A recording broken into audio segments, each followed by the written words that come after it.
Hello everyone, मैं Arun Kumar Yadav. Video के stage में क्या पढ़ रहे हैं? हम लोग प्रकाश पढ़ रहे हैं। प्रकाश का प्रवर्तन या अपवर्तन। प्रकाश का प्रवर्तन या अपवर्तन, दोनों क्या खत्म किया है हम लोग? दोनों हम लोग खत्म कर चुके हैं, यानी इसका जो कंसेप्ट है वो पढ़ चुके हैं। इसमें क्या देखने वाले हैं हम लोग? प्रवर्तन का न्यूमेरिकल हम लोग ऑलरेडी देख लिए हैं। अब अपवर्तन का न्यूमेरिकल हम इसमें देखने वाले हैं। तो एक एक क्वेश्चन को लेंगे, इसको सोल्व करेंगे। 1 से लेकर 5 तक की प्रश्नावली की तरह ही देता है। तो एनसीईआरटी का एक क्वेश्चन है, एनसीईआरटी हम सोल्व कर रहे हैं। तो एक एक क्वेश्चन को बनाने का जो मेरा जो आइडिया है, उसको हम उसी पर हम काम कर रहे हैं अभी। तो पहला क्वेश्चन क्या है? वायु में गमन करती प्रकाश की एक किरण जल में तिरछी प्रवेश करती है। यह प्रकाश की किरण अभिलंब की ओर झुकती है या अभिलंब से दूर हटेगी? बताइए क्यों। ये क्या करेंगे इसको? इनको लेते हैं, नेक्स्ट में चलते हैं।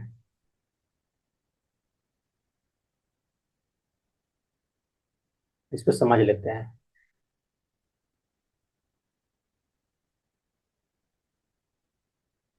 प्रकाश की किरण हवा से कहाँ घुस रही है? जल में घुस रही है। तो जो हवा है क्या है? विरल माध्यम है। और जो जल है क्या है? सघन माध्यम है। तो जब भी प्रकाश विरल माध्यम से सघन माध्यम में जाती है तो उसकी स्पीड कम हो जाती है, और स्पीड कम होने के कारण वो अभिलंब की ओर झुक जाती है। यही कारण होता है। क्यों? क्योंकि स्पीड कम होने के कारण वो अभिलंब की ओर मुड़ती है। ठीक है, तो यही पूछ रहा है। ठीक है, आइए एक बार पिक्चर बना लेते हैं। तो इसको मान लेते हैं हवा। किरण आपतित हुई और परावर्तित हो गई। एक बार अविलंब को थोड़ा सा अविलंब भाई साहब को ड्रॉ कर देते हैं। तो पिक्चर बनाना बहुत इंपॉर्टेंट है। एग्जाम्पल में ये 2 नंबर का इस तरह से पूछता है, तो पिक्चर बनाना ना भूलें। इतना भी नहीं।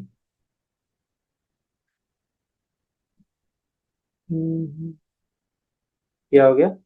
आप स्केल से बनाइएगा, थोड़ा अच्छा बनाइएगा। ये क्या है? एयर है। ये क्या है? वाटर है, यानी जल है।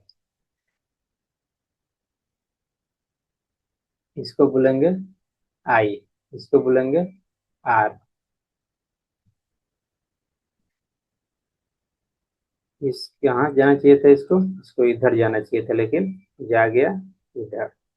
ठीक है, अब देखिए, थोड़ा सा इसको वाटर वाला फील दे दीजिए। Let me take the green.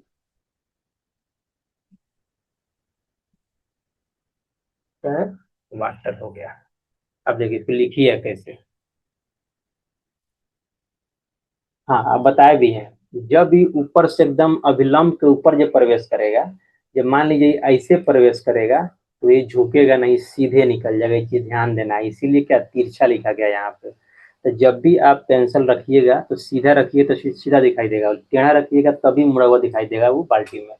ये चीज ध्यान रखना है। जब वो टेढ़ा घुसेगा तभी वो हल्का विलंब की ओर या विलंब से दूर मुड़ेगा। ठीक है, देखिए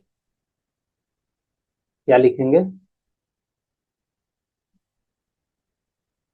जब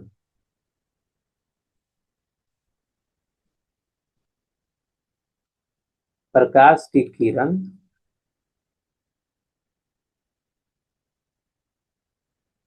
वायु से जल में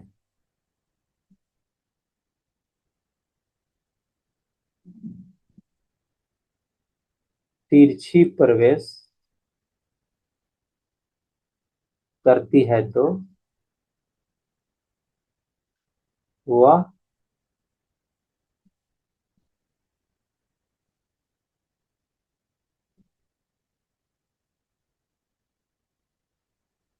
तो अविलंब की ओर झुकती है, झुकेगी। जो जिसे पूछ रहा है, अविलंब की ओर झुकेगी। इसका कारण क्या है?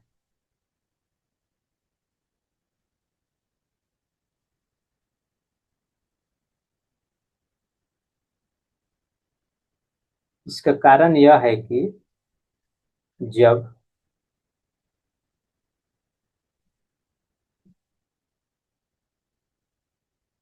प्रकाश की किरण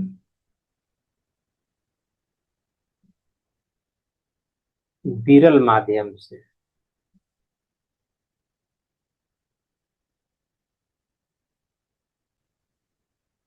सघन माध्यम में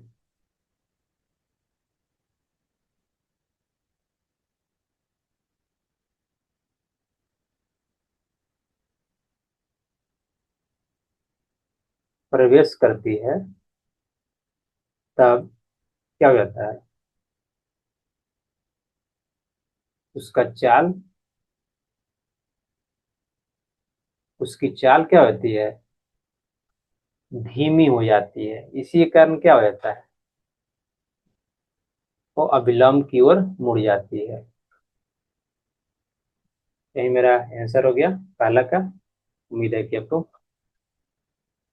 समझ में आया होगा। दूसरा का देख लेते हैं। हम्म।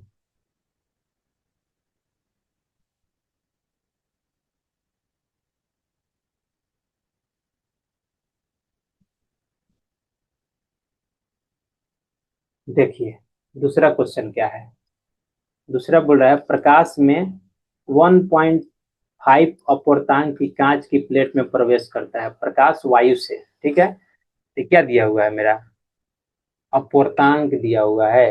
तो कांच में प्रकाश की चाल कितनी है, निर्वात में प्रकाश की चाल दिया हुआ है। तो ये अपूर्णांक जो दिया है क्या है? निरपेक्ष अपूर्णांक है। क्या है? निरपेक्ष अपूर्णांक है। तो लिखेंगे हल।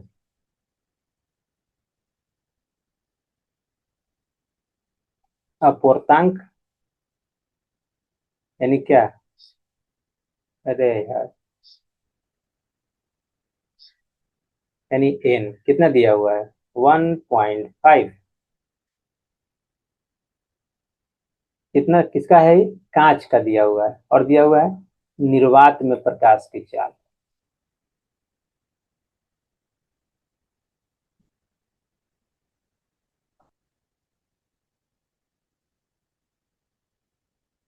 कैसे लिखते हैं? सी से लिखते हैं। सी इक्वल टू क्या हो जाएगा? सी इक्वल टू जो दिया है 3 × 10⁸ मीटर पर सेकेंड। अब हम लोग जानते हैं, क्या जानते हैं? N equal to C by V. V क्या है? उस माध्यम में प्रकाश की चाल। एन कितना है? 1.5। सी तो दिया हुआ है 3 × 10⁸ मीटर पर second divide by V. V जाएगा उस साइड, तो क्या हो जाएगा? मल्टीप्लाई में हो जाएगा। अब 1.5 की जगह तो क्या हो जाएगा? डिवाइड में हो जाएगा। 1/1 कीजिए, चाहे एक साथ कर लीजिए, आपके ऊपर है। तो वी इक्वल टू क्या हो जाएगा? 3 × 10⁸ मीटर पर सेकेंड डिवाइड बाई 1.5। अब इसको क्या कीजिए, क्या करेंगे? इसको काट देंगे 2 मरतबे, तो क्या हो जाएगा? 2 × 10⁸ मीटर पर सेकेंड। तो ये क्या आ गया मेरा? भी आ गया। क्या आ गया? भी। यही मेरा क्या है? आंसर है। तो जो बोल रहा है लिख दीजिए। कांच में प्रकाश की चाल, लास्ट में क्या लिखते हैं हम लोग? अतः लिखते हैं।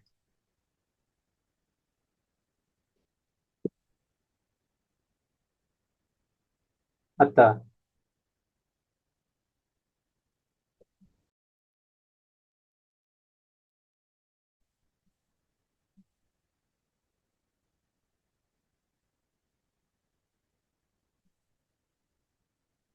अतः कांच में प्रकाश की चाल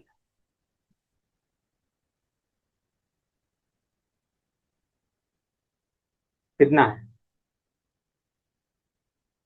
2 × 10⁸मीटर पर सेकेंड है। ये क्या हो गया? ये मेरा आंसर हो गया। अब तीसरा भी देख लेते हैं। तीसरा क्या है? सारणी की बात कर रहा है।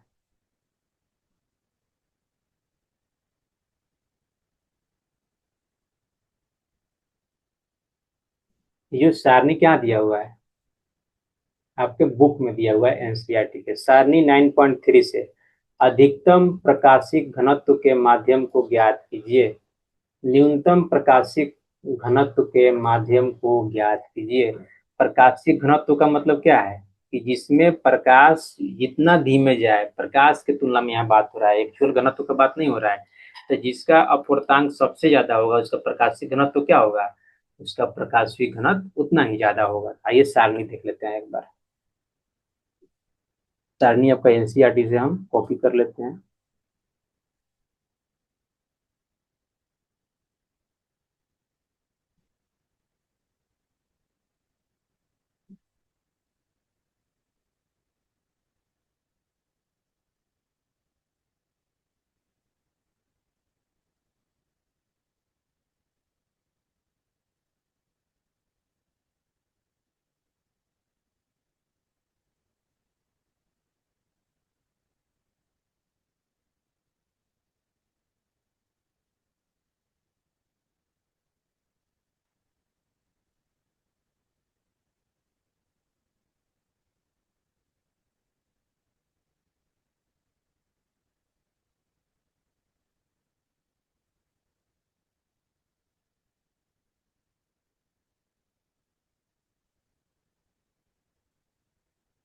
तो इस सारणी को कॉपी करते हैं, चलते हैं करंट पेज में।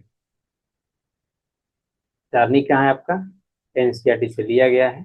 सारणी को आपको याद करने का नीड नहीं है।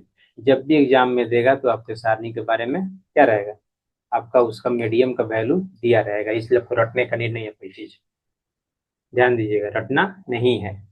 देखिए क्या बोल रहा है। तो सबसे अधिक प्रकाशीय घनत्व, सबसे अधिक घनत्व किसका है,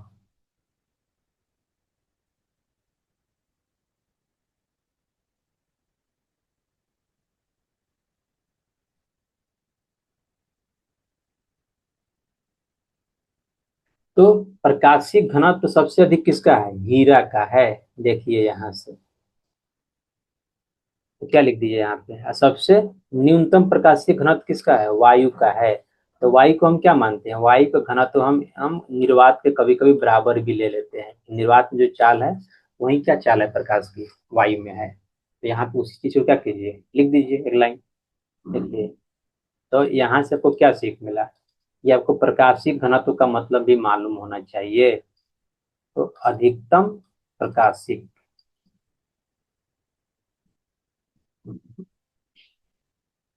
घनत्व सारणी से बोल रहा है तो क्या हो जाएगा, हीरा का हो जाएगा।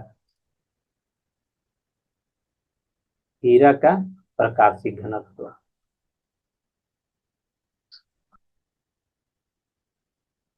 और वो कितना है, 2.42 है। और न्यूनतम में कौन आ जाएगा, न्यूनतम प्रकाशिक घनत्व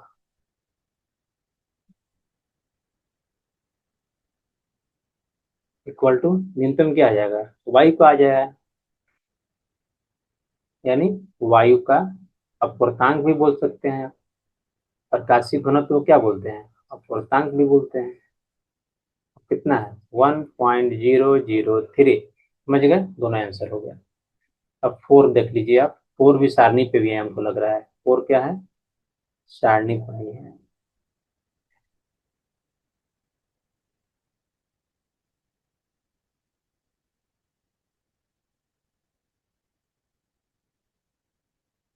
फिर से सारणी को हम ले लेते हैं।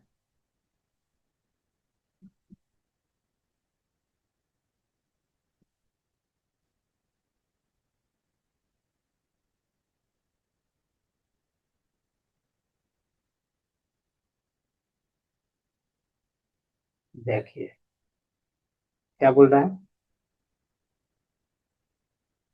आपको किरोसिन, तारपीन का तेल तथा जल दिए गए हैं, इनमें से किसमें प्रकाश सबसे अधिक तीव्र गति से चलता है।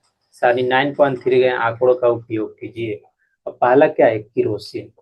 तो किरोसिन का अपवर्तांक लिखिए, तीनों का पहले पूर्णांक लिखेंगे तभी बताएंगे हम।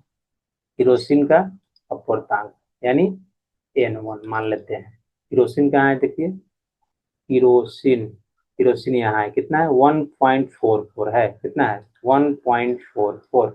दूसरा क्या है, तारपीन का तेल,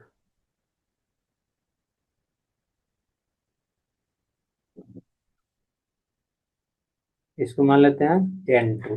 N2 कितना है तारपीन वाला, यहाँ देखिए 1.47।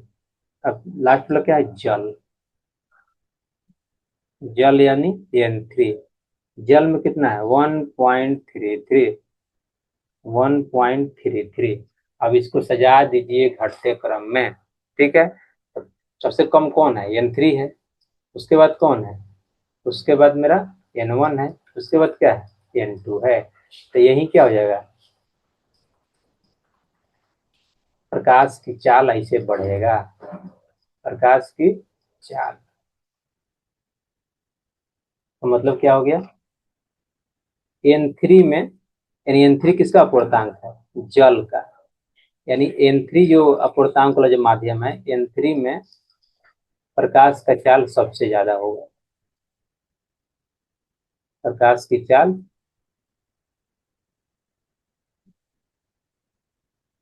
सबसे ज्यादा होगा, यानी प्रकाश सबसे तीव्र गति से चलेगा। और सबसे कम किस में होगा, सबसे कम आपका N2 में होगा, यानी तारपीन के तेल में होगा। सबसे ज्यादा किस में होगा, जल में होगा। यही पूछ रहा है, इनमें किसमें से प्रकाश की चाल सबसे अधिक तीव्र गति, इनमें से किसमें प्रकाश सबसे अधिक तीव्र गति से चलता है। क्या लिखिएगा, N3 मतलब जल में। क्या चीज में, जल में प्रकाश की चाल सबसे ज्यादा होगी तीनों के तुलना में। क्वेश्चन 4 हो गया। अब आइए 5 देख लेते हैं, यानी लास्ट।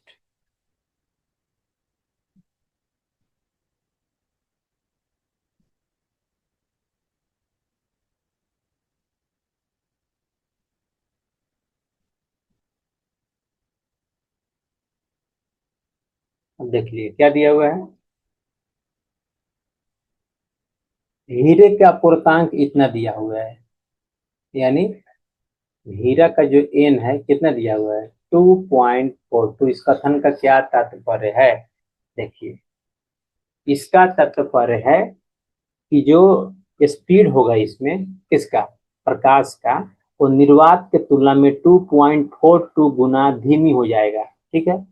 यानी जो अपूर्णांक का जो वैल्यू है सबसे ज्यादा होता है, यानी किसी भी माध्यम से हीरा का जो अपूर्णांक है सबसे ज्यादा होता है, यानी प्रकाश की चाल हीरा में सबसे कम हो जाता है, यानी सबसे अधिक ही अभिलंब की ओर मुड़ती है, जिसके कारण हीरा सबसे ज्यादा चमकता है, ठीक है। आइए लिखते हैं,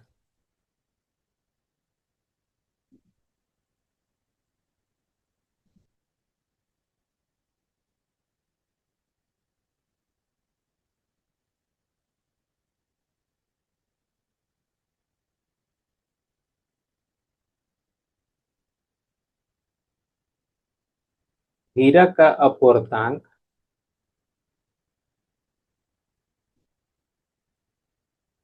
सबसे ज्यादा होने के कारण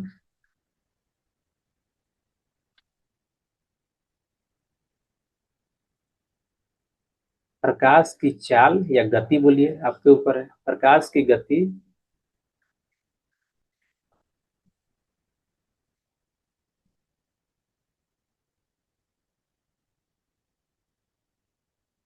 बहुत कम हो जाती है।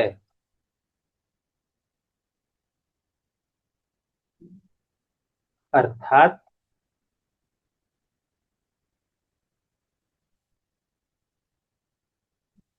प्रकाश की किरण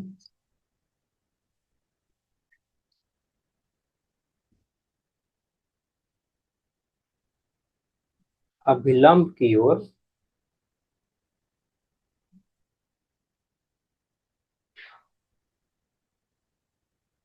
सबसे ज्यादा मुड़ जाती है या झुक जाती है।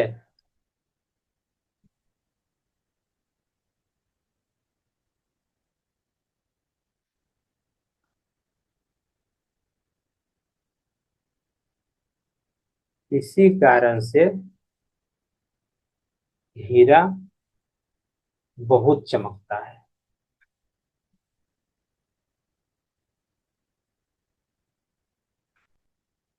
इसी के साथ आपका जो क्वेश्चन है एग्जाम्पल का समाप्त होता है। नेक्स्ट वीडियो में क्या पढ़ेंगे ना, नेक्स्ट वीडियो में पढ़ेंगे लेंस के बारे में। लेंस बहुत ही इंपॉर्टेंट है, जो जिससे हम आंखों में चश्मा यूज किए हैं, क्या ये लेंस है। लेंस यदि औजार बॉक्स इसे बोलते हैं, टूल बॉक्स जो आता है उसमें आप देखोइएगा एक राउंड शेप का एक होता है, बीच में हैंडल जैसे रहता है पकड़ने के लिए, वो क्या होता है, उसको बोलते हैं लेंस। तो लेंस का उपयोग जानेंगे, इसका काम जानेंगे, डिटेल में पढ़ेंगे। यहाँ तक बने रहने के लिए बहुत बहुत धन्यवाद।